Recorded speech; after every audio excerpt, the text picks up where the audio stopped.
안녕하십니까, 박사호입니다. 이번 방송에서는 러시아인들이 트럼프의 복귀 가능성에 대해 어떤 생각을 갖고 있는지를 말씀드리겠습니다.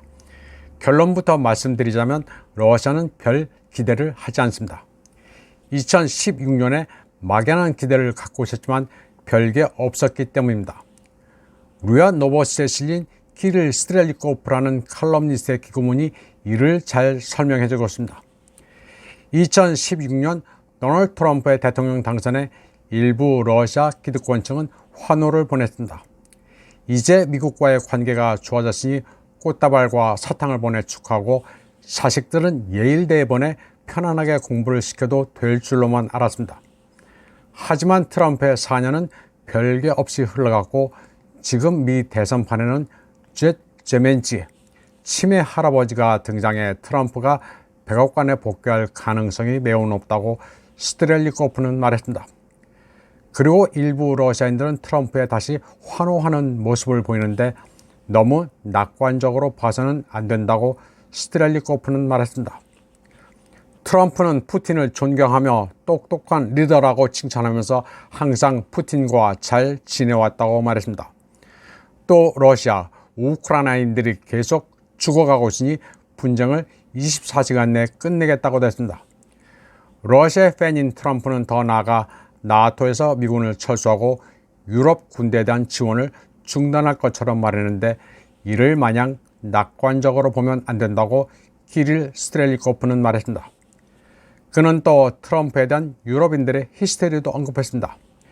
유럽 매체는 마치 트럼프의 복귀 가능성만으로도 유럽은 러시아의 완전한 승리를 떠올리면서 공포에 떤다고 스트렐리코프는 말했습니다.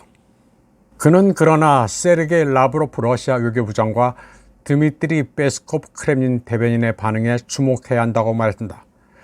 라브로프 부장은 트럼프나 바이든이나 러미 관계에서 별 차이가 없다고 말했습니다. 페스코프 대변인도 트럼프가 무슨 근거로 24시간 내에 분쟁을 끝내겠다고 말했는지 모르겠다. 거기에 대해서는 트럼프로부터 아무런 얘기를 들은 바 없다고 말했습니다. 키릴 스트렐리코프는 트럼프가 첫 임기 전에도 러시아에 대해 유사한 발언을 했지만 대통령 재임 기간 동안 러시아와의 관계 개선을 위해 한 게 아무것도 없었다고 말했습니다. 오히려 미국의 반러 정책은 더욱 강화됐습니다. 스트렐리코프에 따르면 소위 성스러운 제블린 대전차 미사일이 대량으로 키예프에 인도된 것도 트럼프 시기였으며 트럼프가 이끄는 공화당은 상원에서 제안된 러시아 자산 몰수절자 단순화를 위한 초당적 법안을 지지하기 위해 최선을 다했습니다. 스트렐리코프는 트럼프가 분쟁을 24시간 내에 종식시키겠다면서도 러시아의 협상 조건을 제시한 적도 없다면서 이는 러시아의 의견을 미리 물어볼 생각조차 하지 않는 것이라고 말했습니다. 스트렐리코프는 우크라이나가 급속도로 무장하고 러시아를 해치기 위해 훈련하던 트럼프의 첫 4년 임기에 시간을 낭비한 꼴이 됐다고 말했습니다.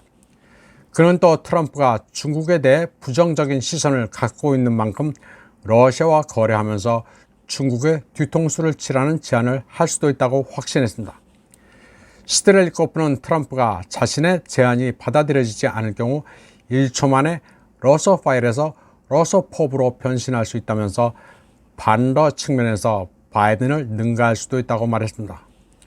그는 트럼프 2.0이 말로는 평화, 우정을 말하더라도 필연적으로 미국 엘리트와 초국적 자본의 이익을 위해 행동할 것임을 알아야 한다고 말했습니다. 그는 미국이 나토를 탈퇴하지 않을 것이라고 말했습니다. 러시아의 우호적인 것처럼 보이는 트럼프는 러시아의 경계심을 누그러뜨리는 트로이의 목마가 될 수 있다고 경계했습니다. 그러니 트럼프의 복귀 가능성에 러시아는 들들 하등의 이유가 없으니 스스로 더 강해져 승리하는 것밖에 없다고 말했습니다. 지금 집단 사방은 블라디미르 푸틴 러시아 대통령을 그저 물어뜯고 있습니다. 일부 한국인들도 뭣도 모른 채 집단 서방이 걸어놓은 표면에 따라 푸틴을 비난합니다. 오래 집권했다고 해서 독재자라고 그럽니다. 장기간의 안목을 가지고 국가를 부강하게 만들고 있지만 그냥 나쁘다고 합니다. 이는 푸틴에 대한 집단 서방의 두려움을 보여주고 있습니다. 1월 10일 리아 노보시에는 미국의 심리를 잘 설명하는 칼럼이 실렸습니다. 우스시아 하찌앗 고르바초바 메스도 붙지나 미국에서는 푸틴 대신 고르바초프를 원한다는 제목의 칼럼입니다.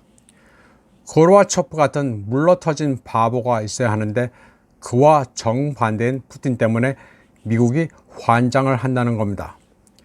칼럼의 저자 빅토리아 니키포로바는 그런 현상을 아주 재미있게 설명했습니다. 약 20년 전 러시아는 따꺼버 깍붙인 푸틴 같은 남자라는 곡이 인기를 끌었는데 이제 서구에서는 한 목소리로 우리는 고르바초프 같은 사람을 원한다는 합창을 하는 것 같다고 말했습니다. 참고로 따꺼버 깍붙이는 아주 경쾌한 곡입니다. 유튜브에서 A Man Like 푸틴을 검색하시면 볼 수 있습니다. 가사는 대략 술 취해 해롱되지 않는 강인한 푸틴을 묘사하고 있습니다. 러시아에서 남성성에 대한 정의를 푸틴을 모델로 내세워 확 바꾼 곡입니다. 니키포로바는 미국 역사가들이 고르바초프에 대한 향수를 가지고 있다고 말했습니다. 그리고 미국의 테러 정책이 어떤 면에서 철저하지 못했는지를 지금 회고하고 있다고 말했습니다. 어떻게든 푸틴 같은 지도자가 러시아에 등장했으면 안 됐었다는 유감을 미국은 느끼고 있습니다. 대표적으로 모스크바 주재 미 대사를 지냈던 마이클 맥폴이 그렇습니다. 마이클 맥폴은 2001년 Russia's Unfinished Revolution, Political Change from Gorbachev to Putin이라는 책을 냈습니다. 여기서 체인지는 미국의 만만한 고르바초프에서 간단치 않은 푸틴으로의 러시아 정치 변화를 의미합니다. 그리고 러시아's Unfinished Revolution이라는 것은 민주화란 허울로 러시아를 뒤집기 위한 노력이 중단돼서는 안 된다는 의미입니다. 마이클 맥폴은 테러 제재에 몰두하고 있는 미국의 전 외교관입니다. 그는 저서에서 미국이 초장에 러시아를 끝까지 밀어붙여 붕괴시키지 못했다고 말하고 있습니다. 푸틴만 없었더라면 미국이 러시아를 완전히 해체할 수 있었을 텐데 하는 아쉬움을 피력하고 있습니다. 니키포로바는 이미 2007년에 러시아는 워싱턴의 세계 독재에 도전했다고 말했습니다. 푸틴 대통령의 저 유명한 뮌헨 연설을 지칭한 겁니다. 그녀는 2011년 미국이 조 바이든 부통령을 모스크바에 보내 푸틴의 대선 출마를 막기 위해 애썼다고 말했습니다. 바이든이 미 대사를 시켜 올리가르흐들을 반푸틴에 서도록 설득을 했지만 실패했고 결국 러시아인들은 푸틴을 선택했다고 니키포로바는 말했습니다. 니키포로바는 미국이 떠드는 러시아의 민주화는 연방의 붕괴를 의미한다는 것을 러시아인들은 알아야 한다고 역설했습니다. 그녀는 집단 사방의 테러 제재가 푸틴에 대한 러시아인들의 신뢰를 테스트하는 계기가 됐다고 말했습니다. 그 결과 러시아 국민이 그들의 정부에 만족하고 있음을 보여줬습니다. 무엇보다 안정된 국가는 러시아인들에게 소중한 것으로 판명됐습니다.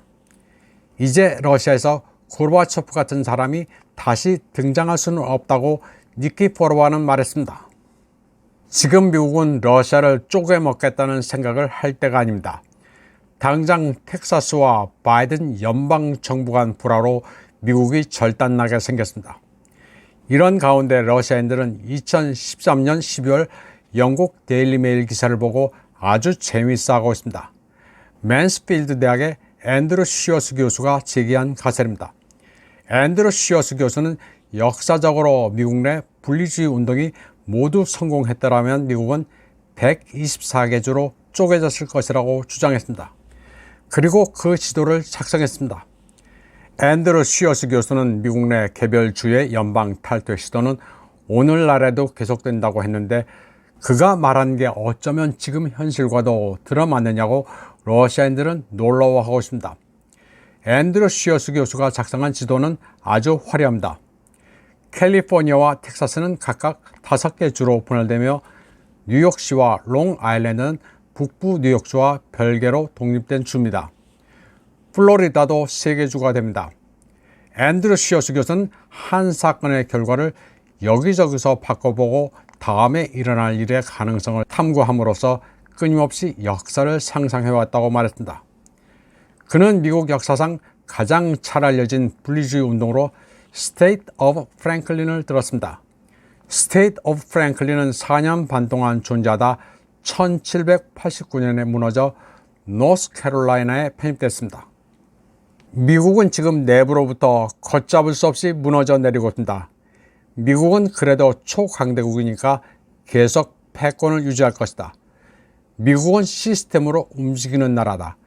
이런 말들을 하는 사람들이 제법 있는데 현실은 전혀 그렇지 않습니다.